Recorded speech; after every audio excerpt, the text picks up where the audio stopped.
All right. So I want to thank everyone who's watching now, and I also want to thank my guests, which would be Rochelle B, Keith Griffin II, and Martellus Penny. This is a panel relating what we're going to call it Black Excellence, Black Legacy. Um, I basically reached out to them. They said, Tobias, we are ready to impart our knowledge to anyone who's willing to listen. And so there are a couple of questions I'm going to ask, but it's actually going to turn into a conversation. It was supposed to start at 12:30. I'm going to make sure that it starts at 12:30, and so we're starting on time. It is interesting because before we began, because of their entrepreneurial spirit, they were already engaging in conversation beforehand, and so hopefully we can kind of get this thing moving and kind of go through the process. Before we begin, I want to give each of them a chance to kind of just give a basic introduction of who they are, the type of business they run. We're going to get into the motivation of your business and some of the questions I have about, starting a new business, some of the race-based issues when we talk about, financing and who we service. But I think that just to start, you could just tell me or tell the viewers your name, the type of business that you do, and just a little bit about your background. And we'll get into the motivation later. And so, because I'm going to start with the fastest growing entrepreneur spirit, which is actually for Black women, and I'm going to start with women first, I'm going to ask Miss Rochelle B to go ahead and start first. Thank you, and hi to everyone. My name is Rochelle B. I am currently into education. I own and operate a early childhood program servicing children birth through 13 years of age. I am into real estate where mainly to support the individuals that I work with and the families that I serve to get into housing, affordable housing. And our spin to it is that we work together to offset the price and the purchase of the home. And lastly, and most recently, got into trucking and logistics. So far, I have been an entrepreneur, thanks to Marvin Tobias, who assisted me since 2007. That was all you, Ms. B. Oh, before I go to the next person, I just want to highlight, since we're on YouTube, if you have any questions you want to ask anyone, I'm pointing down like I'm on YouTube right now, but just pop that. There's a live chat feature. So just put that in the live chat feature, and then I'll make sure to ask the question. Sorry about that. And sorry about that. Mark or Keith, y'all welcome to go ahead and jump in. Go ahead, Mark, jump on in, man. My name is Martellus Penny. Thanks for having me on this call. Kind of excited. My passion is business. I started off back in the days, I was a thriving musician. I wanted to get into the music business. Originally, I was professionally working for Verizon. At the time, it was Ameritech. And I had this, I really didn't want to be an artist. I had a dream of having a record label, which I do currently have a corporation that's a record label production company. But that's why I started. But that started my whole interest in being an entrepreneur, going into business. So, from there, out of getting old and not being able to rap and dance anymore and all of that, I started a consulting company because a lot of artists in the music business, they don't understand asset protection, trademarking, any of that type of stuff. So, out of my love for the music business, I started a company called 360 Squared that kind of helps those guys with all that type of stuff, their licensing. From there, as the music business changed and more entertainment companies were going independent, funding became an issue because the people in the record business were no longer given budgets, which, created another opportunity for me. And I created a company last year, as a matter of fact, called Tangible Wealth Acquisitions, which is primarily showing minorities and everybody, but with a target on minorities on how to acquire funding, how to come from nothing, build your credit, get to the point where you can have a paydex score, how to leverage your personal credit to get funding. A lot of people think that when you go to get funding, you got to go to borrow some money or go to the bank, and that's just not true. There's many negotiable instruments to get money. So what we do is we advise professionals from startup to music, all the way up. Most of my clients are richer than me. I can say that. So so it all started from the music. I still am in the music business. It's still a love. It's still a dream. And I see there was a question about side hustles and stuff. We'll get to that later, but you got to have something to pay the bills. So that's what I'm currently doing with TWA, and that's kind of a synopsis of my little story. Appreciate it. All right, hey, hello everybody out there. My name is Keith Griffin. I consider myself a serial entrepreneur, meaning I build businesses. I build not really businesses. I build systems. I put those systems in place in order to sell those systems for financial freedom. I'm not gonna be really long-winded because I want to get into these questions and kind of really provide some things and some instruments that can help you grow personally as well as through your business endeavors. But that's pretty much who I am. You can find me on LinkedIn if you want a better description of what I'm into. But thanks for joining us, and I look forward to interacting with you all. I appreciate. Now since Mark kind of stole it from me, I kind of have a history of all three of you. I'm not gonna lie. I have a history of all three of you. I kind of have an idea where you come from, but I'm also familiar that typically as an entrepreneur, usually people have their main business that they're working on, and then they have a spark or an idea, and that spark or idea becomes that side hustle. And so really my first question is about this is a transition from going from that main hustle and then stepping out and making your side hustle that major hustle. And so for those that aren't familiar, sometimes in African-American spaces, we talk about that side hustle being that we got a job that pays the bills, we got this other dream, this other idea we want to do, and that's our side hustle. So when I'm thinking about the motivation and the fears you overcame to take your side hustle to make it, that's my main thing. I'm going to put everything I have into making my side hustle my major source of income. So what were the motivations and what were some of the fears you had to overcome to take that side to be the main? Who is it for? Anybody? Oh yeah, yes sir. Oh, so what you're talking about is what I consider what I call the pivot, right? And what the pivot is you put your mind on a goal that you want to obtain, but on the way to that goal, there's other opportunities. Success is not a straight line. It's squiggly. I'm sure everybody's seen that meme. The success goes everywhere, but those who are able to pivot, meaning that if no one knows, YouTube started off as supposed to be a dating app. It was supposed to be a dating video program.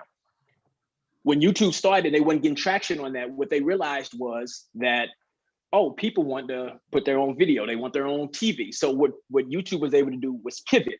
They pivoted away from what their main objective was to something that was more tangible and something that made more sense. So I think everybody, when they start in their own business, or whether it's they have a 9-to-5 and they have a side hustle, there comes to a point where you have to pivot. And that pivot comes with adversity. It comes with the unknown. It comes with chaos. And I'm going to give a quick story. My mother-in-law, this is when I first quit Pepsi, maybe about 25 years ago. I quit Pepsi and started doing real estate full time. I hit my first adversity where my houses wasn't moving as fast, contractors quit. So this is totally different than what I thought it was supposed to be. So that adversity had me to say, hey, you know what? Maybe I should, I called my wife's mom and was like, hey, I'm thinking about taking this part-time job at Foot Locker. And this always sticks in my mind. She said, and this has nothing to do about people who have part-time jobs, but what she told me, if I take that part-time job, I would be a part-time fool. Because what that would have done was created a crutch for me not to continue to pursue my goals, but to take steps back from what I'd already accomplished. So with her telling me that and staying into real estate, that I feel was one of the pivots in my serial entrepreneurhood that allowed me to continue to grow and develop these other systems and businesses that I have over the past 10 to 15 years. A pivot. Pivot. So the question then becomes, because you deal with that particular adversity, and I know I don't want to go too much into individuals' personal stories on here, but No, I know what's that up? when you do make that pivot, you do that personal. When you do make that pivot, it's like, so in your case, when you decide, you know what I'm gonna do, I'm not gonna do the Foot Locker. I'm gonna focus on my real estate. That doesn't automatically make that real estate start selling because you made that decision to stay invested. And so how do you still deal with the fact that like day one, like they weren't selling. I want to do Foot Locker to try and help. Your mother-in-law is like, you know what, that's gonna become a crutch. But the day after she tells you that, those houses still aren't selling. So how do you Correct. deal with that? That there's still that fear, like, man, there's still that term on your face, there's still that fear, there's still stuff's not working. So how do you Right. deal with, I pivoted, I'm focused, stuff's still not working? But if it's not working, doesn't mean it's not going to work. It just may mean this is the avenue I have to take to get to another pivot. We're going to pivot the rest of our lives. Everybody on this Zoom is going to pivot. You're going to. I never thought I'd own a school. Never thought I would be in trucking. Never thought I would have an ad agency. I never thought, who would have thought I'd own a magazine? Like, that was never on my radar. What was on my radar was I had just quit a solid job. My wife is pregnant. We got a house note. We got this, and I quit my job. You know what I mean? It's a thing where sometimes you have to put yourself in that corner in order to fight your way out within reason. You know what I mean? Like, I knew I had things in the pipeline that I would be able to reach, then that I could manifest. There's a book called The 1% Rule. And it says if you make a positive change, or you do at least 1% a day to grow, at the end of the year, you'll be at 365% change from the time that you started. But that's not compound. If anybody knows about interest, that's not compound interest. So if you're at 360%, if you use that compound, day one, now you're at day two, but now your percentage is at 2. That's 3,700. You can improve your situation by 3,700% by just doing 1% a day. And that's the kind of the rule that I follow. And when I look back, that's what Carrie's mom instilled in me without even reading that book, was like, hey, you know what? If you go backwards, that's a step back. Fight through it and figure out the solution. Because you got to figure out a solution for anything you do. Nothing's going to be perfect. Nothing is mapped out for you. So in essence, it's which I guess because Mark and Rochelle is nodding in agreement. At some point, you're saying when you decide to make that decision, you got to be passionately, I'm all in that decision. And accept what comes. Yeah, I think you gotta accept the negative. I think, go ahead, man. So I'm sorry. It's a mental pivot. Like, if you think my dad always told me God's answer is yes. So if you say to yourself when you're starting your business, number one, you are going to fail. So you can't be scared of the failure, scared to take risks. But I think what Keith is saying is just a mental pivot. Like when you say, I'm broke, God gonna say, well, yeah. Yep.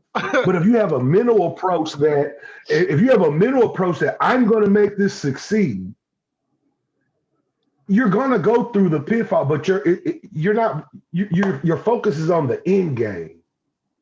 You gotta live in the end. A guy I studied that really helped me out, because when I started these business after the music bankrupted me. And I didn't have nothing. I was going through a divorce. And it's a gentleman by the name of Neville Goddard. And he speaks about living in the end, because it's a journey, but you got to have that mental pivot where basically I'm not going to fail. I am going to succeed. And through your failures, just keep pushing. Now, with me being a consultant, everybody's situation is different. Some people don't have a job. Some people don't have the money, so they can't just say, oh, positive mental, and everything gets paid. And then you got some people who were born with a silver spoon in their mouth, like Donald Trump, excuse me, or not just Donald Trump, anybody, like a celebrity, like, 50 Cent's son, whoever, you got money, you got investment. It works a little bit differently. Somebody that's coming from an inner city you do got to make the mental pivot, but you got to strategize how you can leverage whatever you got coming in to get to where you want to go. It's all about the re-up. It's all about the re-up. Right. I hear what you're saying. You know what I mean? Like, it's all about what you're going to do with it next. Yeah. You know what I mean? And once again, what you just said goes back to the 1%. You have to take one step at a time. Because then when you look back, then you see your journey. It's human nature for you to worry about fear and all that, like, how am I get there? But if you do 1% of the time and then you look back, you can see your journey. You know, humans want to be gratified. And if you can't gratify yourself, then how can you continue to be successful? How can you reach whatever success really is? You know what I mean? So you always gotta have that end goal. Rochelle up there quite like, yeah, okay. So you gotta have, so when you started, it's always about, I gotta have this end goal in place, this end idea, and know that those gonna have those pitfalls. But when you go to your mental pivot, you want to make sure you have some type of support as well. Or because you talked about, you know, you had your wife. Well, Keith talked about his wife, he has a child on the way. And I'm thinking to myself, like, if I decide to be an entrepreneur and go all out, and my wife's like, that's not gonna happen. I mean, at some point, how do you deal with that? I didn't tell her You get a I divorce. didn't tell her I quit for 3 days after. Divorce. I mean, That's what I did. That's what I did. I mean, now don't get me wrong. Everything wasn't working correct, you know, so that wasn't the issue. But at that point in my life, when I said, hey, look, our marriage was on the rocks. And I said, this is what I'm trying to do. And she didn't support me, so I got a divorce. well, I didn't tell my wife I quit for 3 days. Yeah, in some cases, not all, you gotta, that's what I said, every situation is different. In my situation, that was the best decision I ever made in my life. I talked to my ex-wife yesterday, we're best friends, and she said that was the best decision I made for the both of us. Okay, it was a lot because it was sounding like, hey. So, you know what I mean, in some cases, because I'm sure Mr. Griffin's spouse, so I mean, yeah, but that ain't, sometimes people, your block from getting where you want to go may be your spouse. It may be your best friend. It may be a business partner. And you have to immediately, because if you drag it on, it's going to slow you. You got to be bold if you want to be a businessman. Like, it's different. So in some cases, in my case, divorce. For each person is different. Keith was like, I didn't tell my wife for 3 days. Yeah, I didn't tell her for 3 days. I didn't know how to tell her. I've got a kid on the way, new house. I mean, I didn't know. But you know what? She was just like, all right. I mean, she was stay-at-home mom. You know what I mean? Like, yeah. And I just went for the gusto. What you gonna do? Well, I couldn't fail. How could I fail? Right. I got a kid. I got DJ Trill coming. My wife. I just did that. Failing was just not an option, and neither was Foot Locker. You gonna have a question popped up. I see your question, Brooke. I see your question. I'm gonna ask it. Ms. B is just nodding. She's like, I'm supporting what they're saying as well. I do want to ask a question because I'm related back to business because Miss B, I keep calling Miss B from our previous job that we worked together. I'm sorry. She had mentioned in an earlier interview, she's talked about like funding sources. You know, and in her particular case, because of the public entity, the public-private, there's always a question of your funding source. And so I wanted you to share a little bit on how, as an entrepreneur, and even Mark highlighted it, like, hey, y'all just think it's about loans, but it's not. And part of my business model is. So I want you to share a little bit about the difficulties regarding funding sources for your particular business and how you can help overcome that funding source issue. Because I do know that when it comes to African-American businesses, people always talk about, for entrepreneurs, it's always capital. It's always gaining some type of funding to ensure that there's business. And a lot of times people take out loans or they use personal individuals. So like my friends or someone helps me. So that's always an issue when you talk about, typically for African-American entrepreneurs. So I just want you to highlight funding sources and the difficulty in obtaining them or alternatives to the traditional funding source that people may have to start whatever business someone might want to start. Oh, I think hold on. I want Ms. B to say something because She Because we talk, Oh, hey, I'm bro, sorry. I'm just, yeah, we I'm talk, sorry. yo, we talking through and talking too over. much, man. Yeah, We yeah, talking too much, I'm gonna be quiet. I hope nobody getting a divorce today. I tell you. Hey, I'm well, say no. excited to hear them talk. I'm excited, and I really want to hear what Mr. Penny has to say because he spoke about alternative sources. And I will tell you, for me, it was based on relationship. So I created a relationship with the SBA, and don't get me wrong. I wanted to do business with my bank, but I'm at a point in life where I want to do business with who does business with me. Now, going through a list lender, the SBA, Justine Peterson, the interest rate is sometimes a bit higher, but you control your interest rate with how you return the payments. So basically, that's what I did. I started a relationship starting off actually with my first loan back in 2008. And they gave me a $10,000 loan off of a totaled out like 2003 Ford Taurus. But I pitched my story. They listened to me and they believed in me. Now we're about 10 loans different, probably 4 loans on the books now, dealing with different business opportunities that I've been blessed to encounter. But I will tell you, it is a challenge going through the bank. I've been with the same bank since we started business back in 2007, and they never respected me enough to give me a business loan. They never entertained it. They never even took the application. They would ask me certain questions I think that they must have known the answer to, just to say you're not eligible, or no, I don't think this is a good fit, or wait till this time.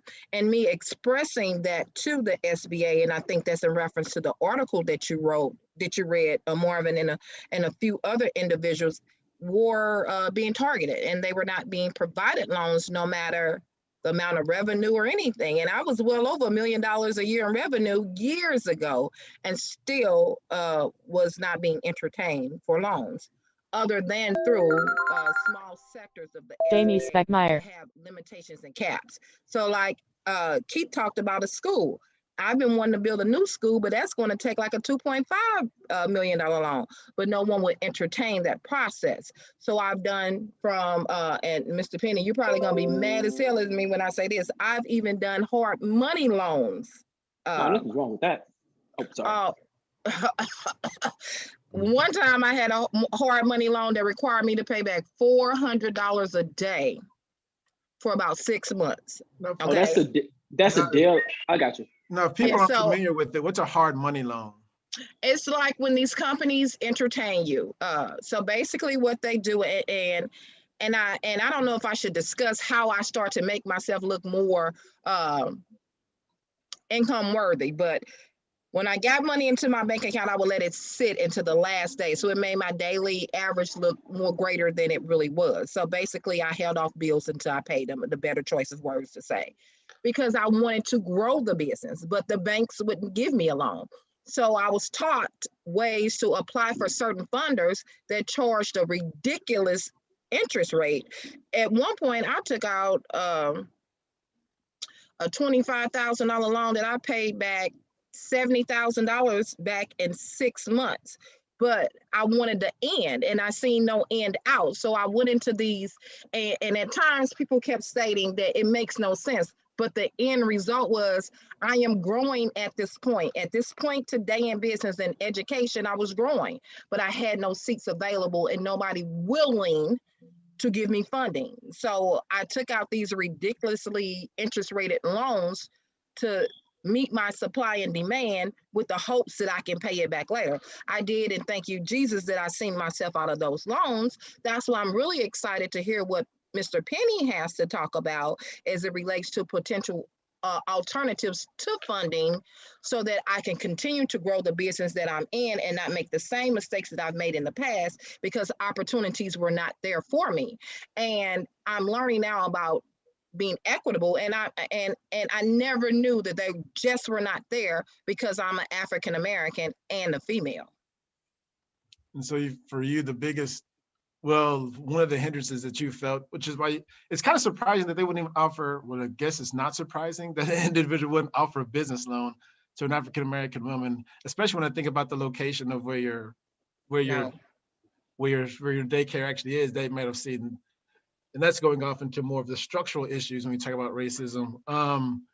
And so for both Keith and Mark, she's out indicating that she had issues getting even a business loan. Was there something comparable in your experiences relating to what Ms. B is talking about?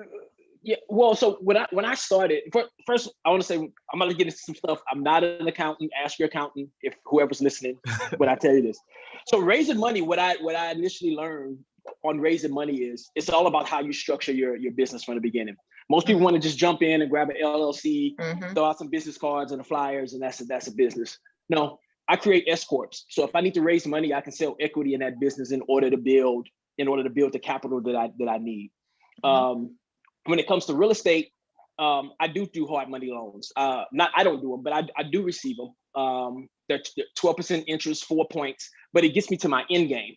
My end game is to pay the 12% interest only payments for 6 months, but be done with the house in 3 months, get it on the market, sell it, and then be down on the next one. If it's a buy and hold, I also deal with hedge funds. So I hedge funds direct fund me. I refinance it back into my name, put it in a portfolio loan, and then try to pay those notes off in 5 to 10 years so I own property free and clear.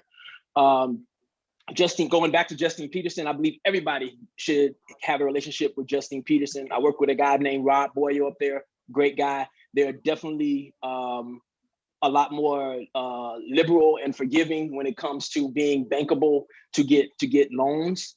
I also believe if your bank is not your best friend, you should change banks. I love my bank. They offer me loans now that I've created a relationship. But I think, like you said, Ms. B, everything is relationship based. But as far as like growing capital, you grow capital through your legal structure of your company. You can grow capital through hedge funds, even those, not GoFundMe's, what's crowdfunding, so like crowdsourcing, those types of things. Anything that is low interest where you can trade equity for capital. Those are some of the ways that I've raised money. I definitely try not to take out loans. The only loans that I take out are for real estate because I believe in using other people's money. Yeah, if I lose, then I ain't losing mine. I'm losing theirs. I'll figure it out afterwards.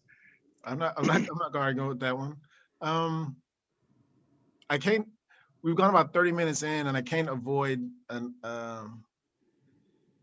gonna ask a specific African American question. I can't avoid doing that. You kind of have an idea that it's coming, but I would say that as African American entrepreneurs, do you feel like you have a responsibility to be a role model or an example to other African Americans? Do you think it's empowering? Do you think it's a burden? Like, what are your views of seeing as an entrepreneur as a role model to other African Americans? I don't know if I want to be a role model. I think I want to just be an inspiration. Role model is probably not the best word. My bad. Go ahead, man. I'm talking too much now. No, Keith, go ahead. Go ahead. All right. Yeah, no, so not so much a role model. I'd rather be more of an inspiration because I haven't gotten it right all the time. I think a role model is somebody that you look up to and like, oh, this person gets it right every time. No, I still lose. I still buy bad houses. I still make bad deals. But I would like to be an inspiration, like, hey, yo, it can be done.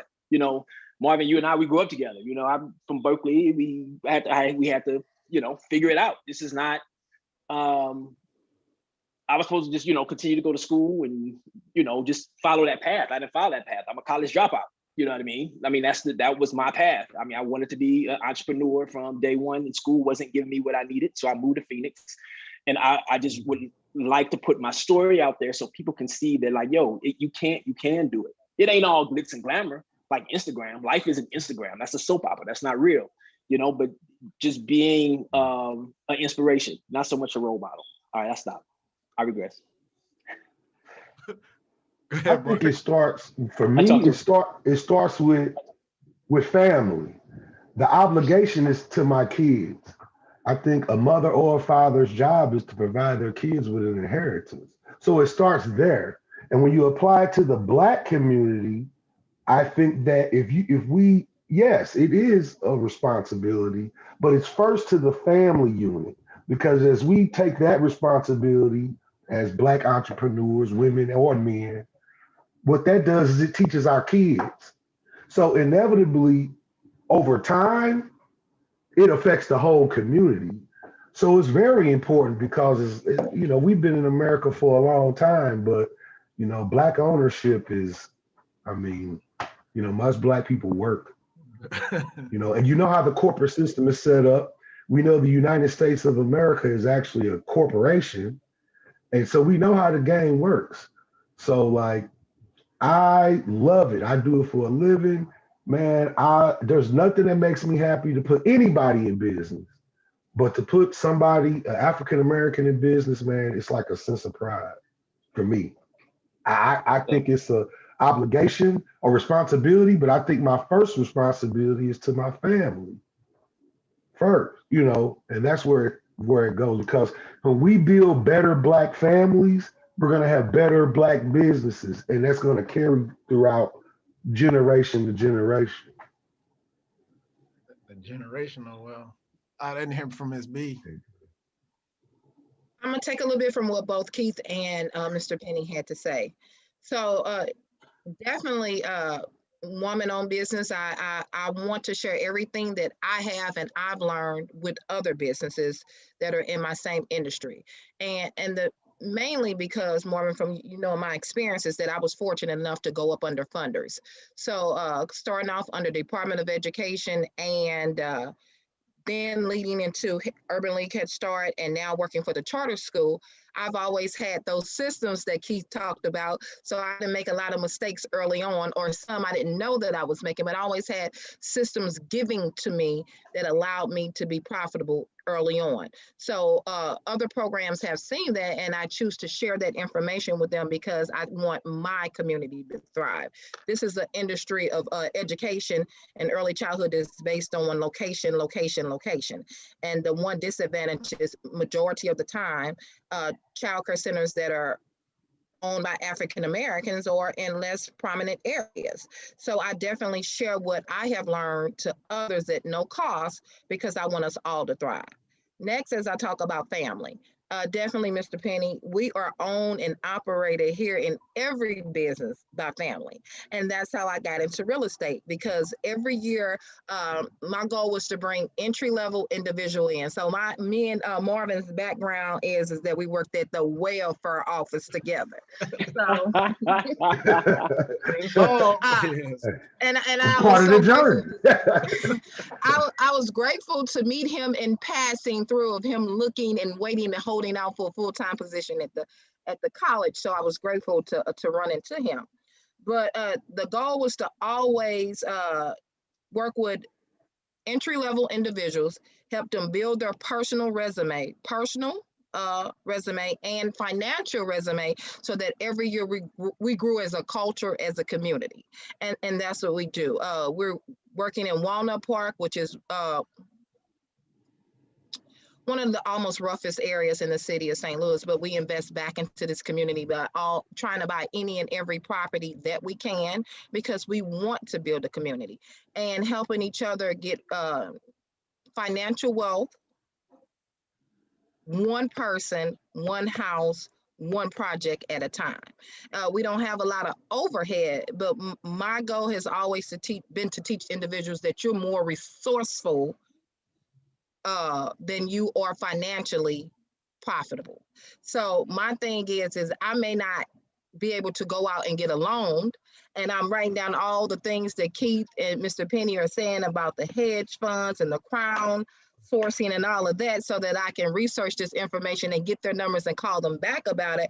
But we know how to cut grass, we know how to tear down walls, we know how to excavate, we know how to do those things. So take what you do know and invest it back so that you can see generational wealth grow in that manner. So I may be on a smaller scale, and I think these guys are thinking really big, and I'm privileged to be on this line with them today, and I've definitely taken notes. But to meet my people where they're at, $1 at a time. And everyone mentioned actually generational wealth, and I'm going to get to that. But I had a follow-up question, and I don't know if it's specifically for Ms. B. Geez, I don't know if it's specifically for Rochelle, but when we do talk about Black entrepreneurs. I noticed that, well, actually it's two questions. One, for Rochelle, your business initially, your first business initially was focused literally in an African American, the heart of an African American neighborhood in the heart of St. Louis. So the customer base, the consumer base is specifically, you're dealing with disadvantaged African American. Exactly. Period. And so when I think about, the other two on the panel, when you think about creating your particular business, your particular brand, your networks, or your serial entrepreneurship, was the idea ever, I'm going to focus primarily on, African American, or is it just, I just want to provide a particular service, or like the emphasis, was there ever an emphasis specifically on African American community, or was it, I want to try and create this business and my consumer is my consumer? It was definitely in the African American community. I got into education because my daughter had a disability. We were in an area that she went to an all-Black school. Once I learned about the disability, I started to notice it. So I started to research it more, and I put her into a private school. So with that being said, I had to take her out of my community. And the more that I researched and learned it, I knew that it was just a lack of quality in my neighborhood. It was a lack of quality being provided with individuals that look like me. Again, it was a location thing. If you cross Delmore or you cross Skinker, then you can get a quality service. So I definitely wanted to be in my neighborhood. I wanted to take what I had learned and what I was willing to invest and bring it back directly into my community. Now, the problem was at the time is that the funders kept saying, no, why? Don't go there. What you have to offer, take it somewhere else. And I stood strong and I stood here, and it's been a great run. It's been a great run from the individuals that have worked with me, starting with just myself having a degree and now a staff of 15 with everyone on staff. Kudos to us having some type of degree or certification, home ownership, a savings. These were just things that you did not see or hear about in Walnut Park's community.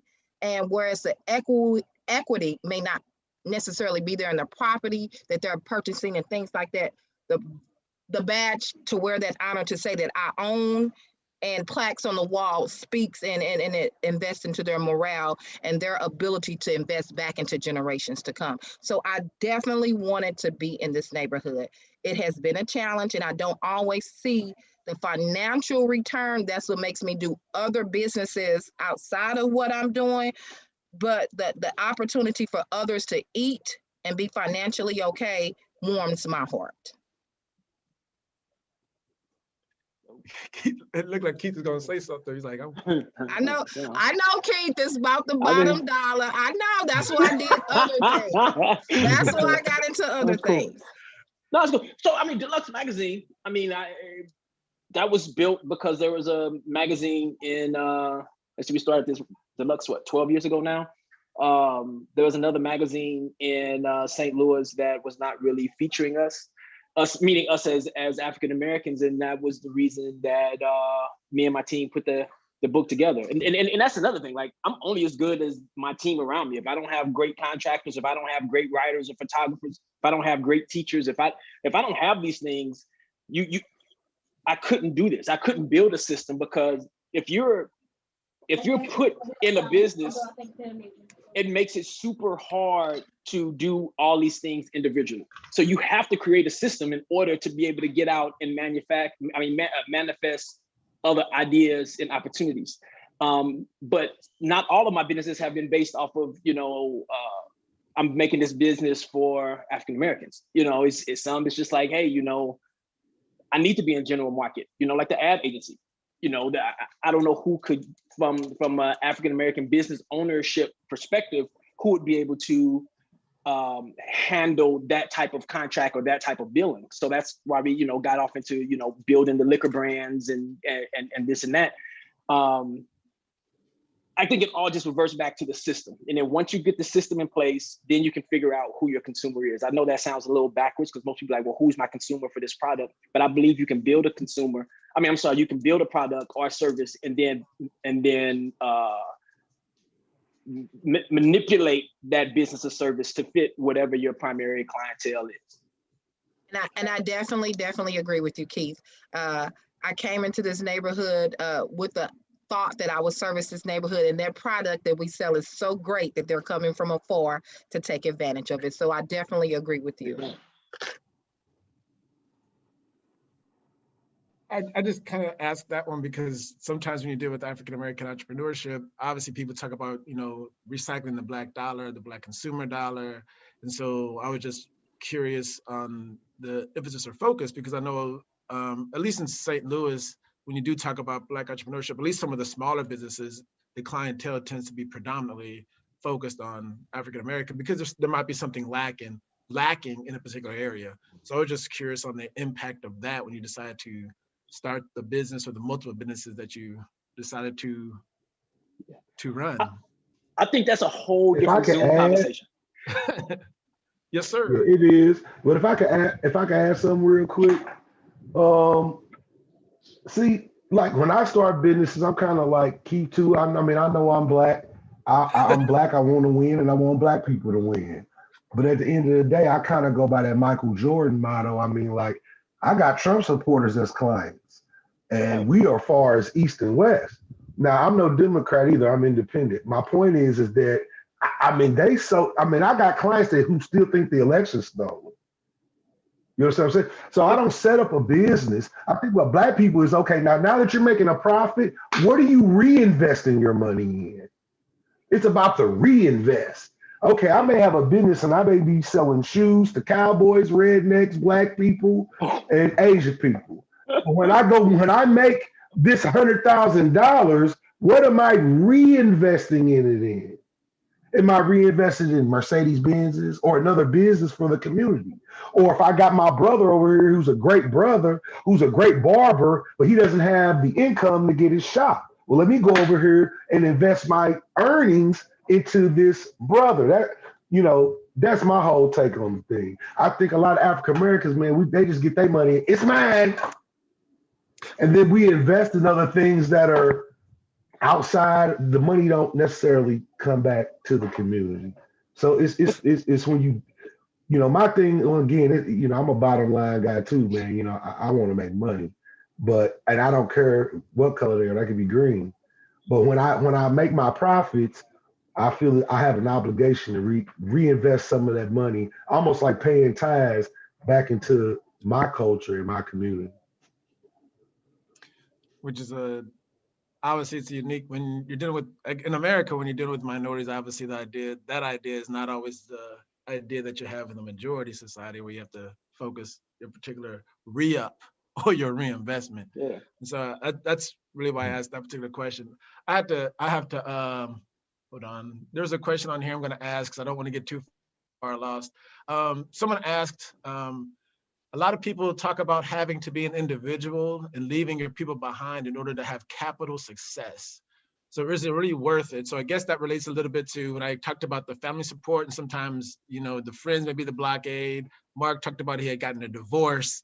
Keith had talking about he waited a couple of days because he wasn't sure what he's going to say. So I guess the question seems to be based on when you leave people behind, or people are left behind, or you have to remove people that are blockades to gain capital or monetary success. Is it really worth it? Yes. To be financially free and experience that type of freedom where you don't have to go to work every day, where you can work from a different location. I mean, to me, that's why I started what I started. Did I have support? Yes, I had great people like my wife, my dad, Carrie's mom. I had a small support system. But when you said that, it made me think about something my son sent me, which is crazy, because I talked to him about like what success is, and on the 5 heartbeats when Bert said it's lonely at the top. Well, unfortunately it is. My son also, he sent me a note and he said, "Hey Dad, I've been thinking about success. And now I understand why a Ferrari only has 2 seats and the bus has many."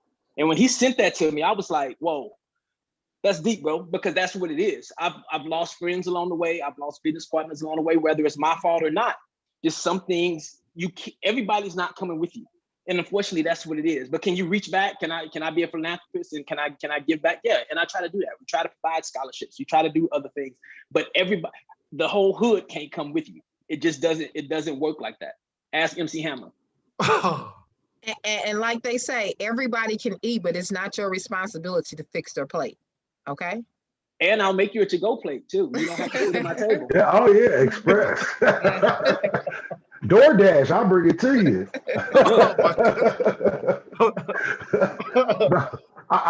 There's a book I read called The Dream. I recommend any entrepreneur read this book. It's actually two books. This book, this is one. It's called The Richest Man in Babylon. This one here? That one there, my brother. That one there. That one there. Because number one, you always got to pay yourself. And then the other book I read was called The Dream Giver. I forget the name of it, but there's a term he used. This one here? No, I'm just kidding. I don't know. If you had the drums, there are things called what we call I call them border bullies. Like right when you're on the border of cracking your business, you will have all them friends that's partying. And their mission is to stop you. You got to be shrewd. I started in the music business, so I'll give you a perfect example of what you got to do.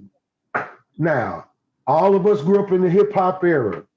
It is what? It is February 23rd, 2021. Would you rather be Jay-Z today or Dame Dash?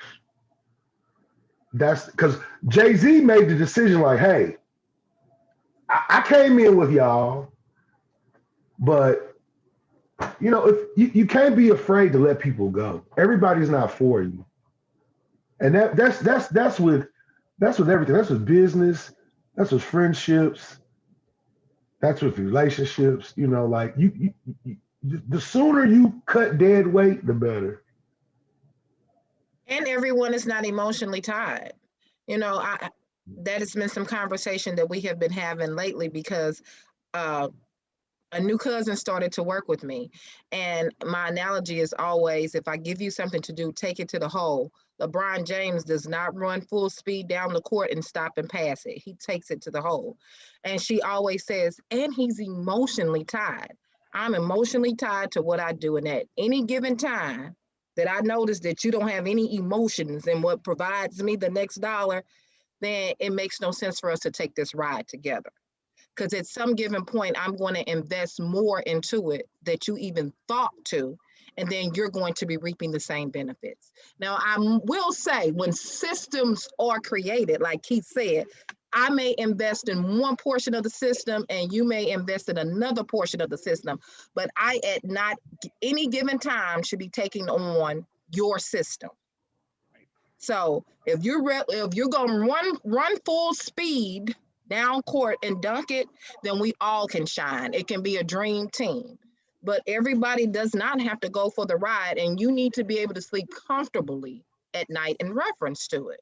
I have lost some business partners along the way. I've started with a few people that didn't see the same vision as me. I have had some people say, and I use a McDonald's approach because my thought is they are in every country, everywhere that you go. So they are the most successful company that I know. And I have had people come on and say, I don't think that we should do that approach. Well, you should open your own Kool-Aid stand because mine is using ice shaped like M's, babe. That's how I roll. The book is The Dream Giver by Bruce Wilkinson. I guess a friend of mine just texted that. Yes. Yeah. That's it. That's the book I was talking about. We got like 10 minutes because it went so fast, but I wanted to ask a question that's away from some of the, Black businesses, Black consumers, and just talk about balance. And this actually came up because I saw a post that Keith had made, which was focused on systems. And how do you find the balance? Because I know you talk about the passion and the emotionality in your particular business, but how do you find the balance between giving everything to your business, but also for yourself, giving to yourself, giving to your family, so that you're not I know 24/7 you have to, it's 24/7, but then there's also the idea like if you're never sleeping at some point, if you're never sleeping at some point, is the business being successful? If literally every moment of every day of every essence of your life is doing the business work, at some point, shouldn't there be some systems in place where the business is doing well and you can remove yourself a little bit from it? And so my question, like, how do you find that balance point? I understand when you started, you got to be all in all the time, but at year 9, year 10, where did you get that balance? Like, you know what, I'm doing all this. Let me enjoy my time with my children, or let me go on a trip here. Like, where do you get that balance? Like, where do you find that balance? What makes you think that we don't have it?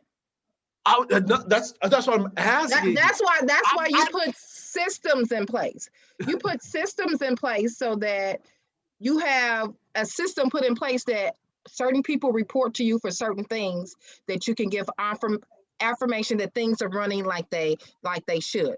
That's why then, just because I have people put in place for certain things, and I do want to be all in on some projects, and I do not want to be bothered on others. I still am a business owner first. Right. Okay. So I'm a business. So that means that even though I'm always thinking business, I am afforded the opportunity to chime in and jump in where I'm needed.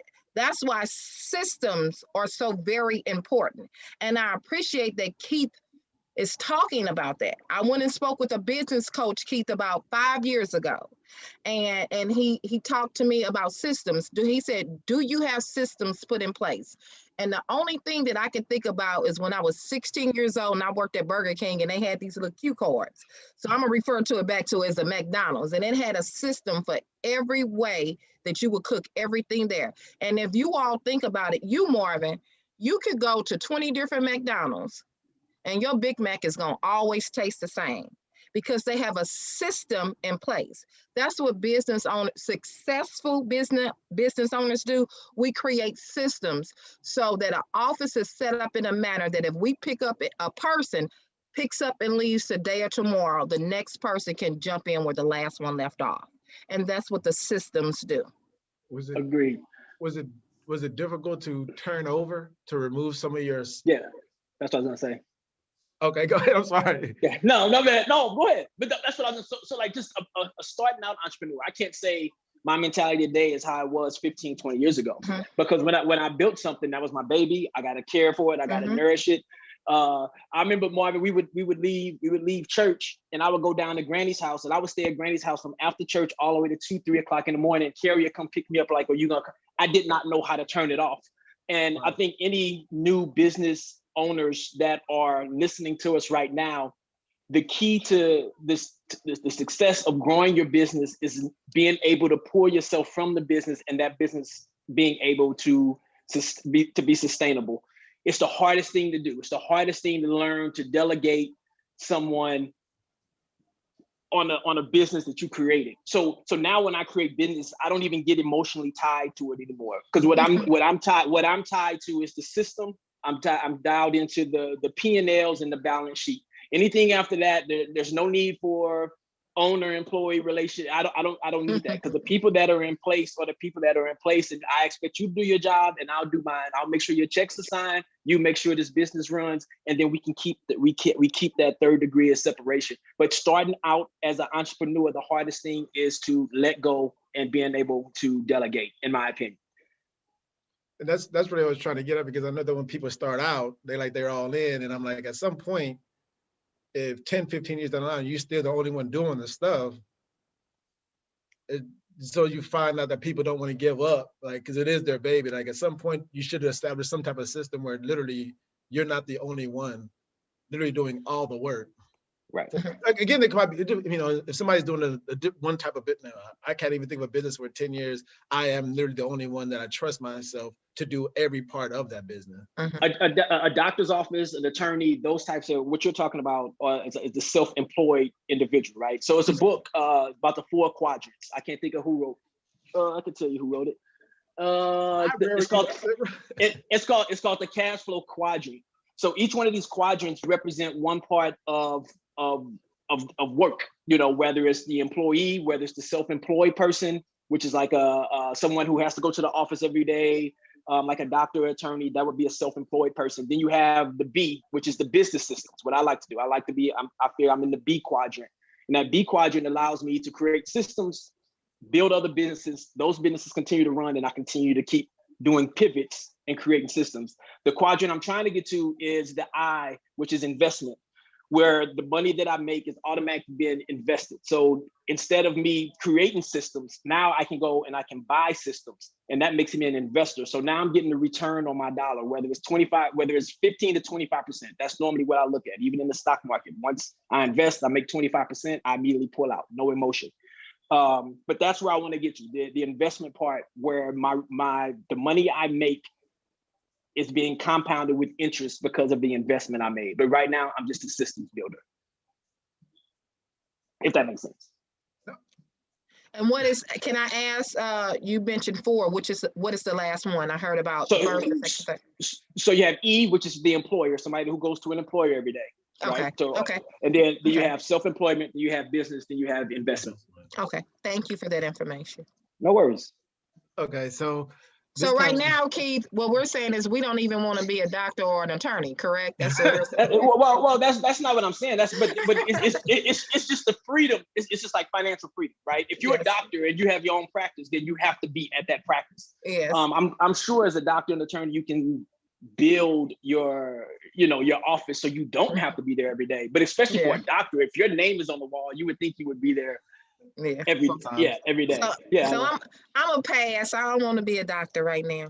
No, me either. No, thank you. I was like, no, okay, now I'm gonna respect y'all time because I said it's 12:30 to 1:30. You answered questions about, we actually got a lot of book resources as well. And I'm glad that's on YouTube so people can actually go back and see it and they can keep educating themselves multiple times. But with the 3 minutes that I have left, and there's 3 of y'all, so we're gonna see how this works. What is the greatest highlight that you have? I don't like to focus on greatest fear, just the greatest highlight you had on your entrepreneur journey. Like, what's the greatest highlight that you've had in your entrepreneur journey? And any last words you want to say to the individuals that are watching now and forever in internet space? Greatest highlight or joy in the entrepreneur journey. And any last words you want to say to individual?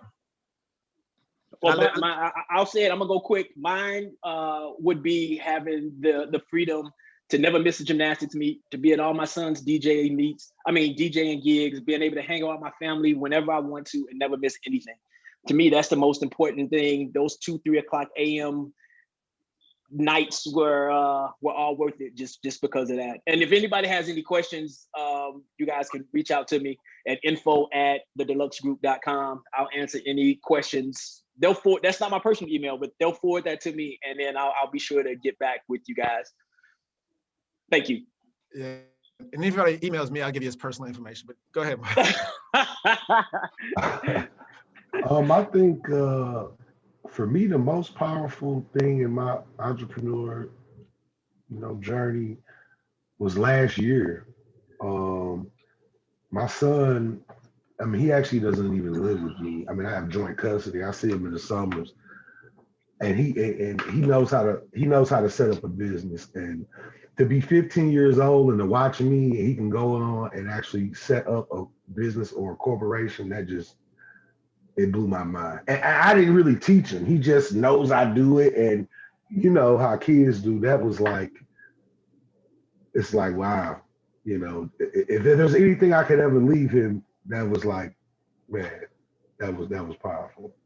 One thing I do want to add real quick, when they were talking about money and forcing, I just want to add, people need to start look at incorporating foreign corporations.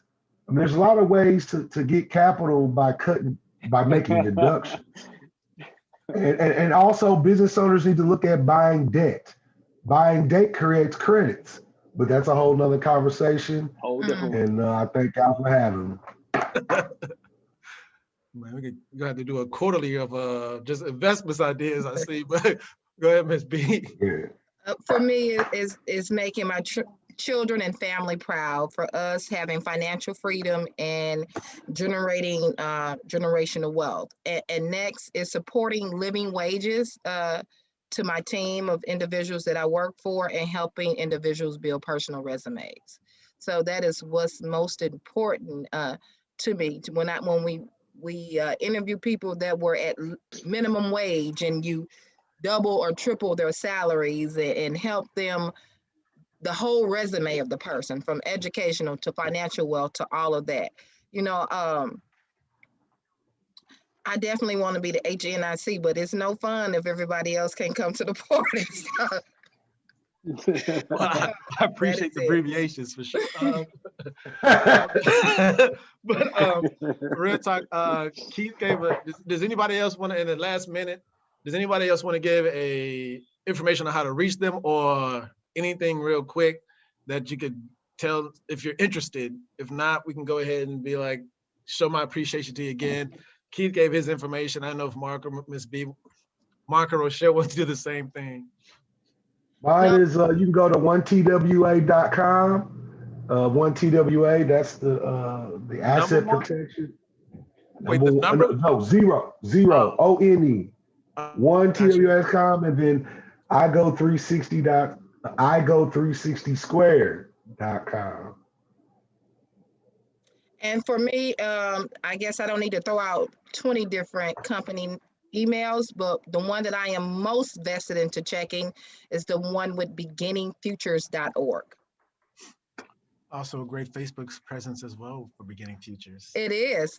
You all go check us out. We're doing great things in North St. Louis. We are. And people are just thanking you for your presentation. Thank you for the information. And you gave a lot of information and a lot of book information. So again, they're gonna rewatch it. I wanna thank each and every one of you. I can't express enough that I just reached out to. I said, hey, would you be willing? And without hesitation, Rochelle said, whatever you need. Mark said, I'm there. And then Keith 5 days later said, oh, I'm sorry, I missed it. But yeah, I'll be there. So I just want to say how much I appreciate their particular presence. They've actually blessed me in my life, and it's always good to engage. You gave a lot of information. This is just a lot of information you provided. Thank you for your openness and your candor. And that's all I gotta say. So thank you very much. Thank you for the audience. Thank y'all, man. I enjoyed the conversation. All right. Likewise. All right. Appreciate you. All right. All right now. All right. Peace. Peace.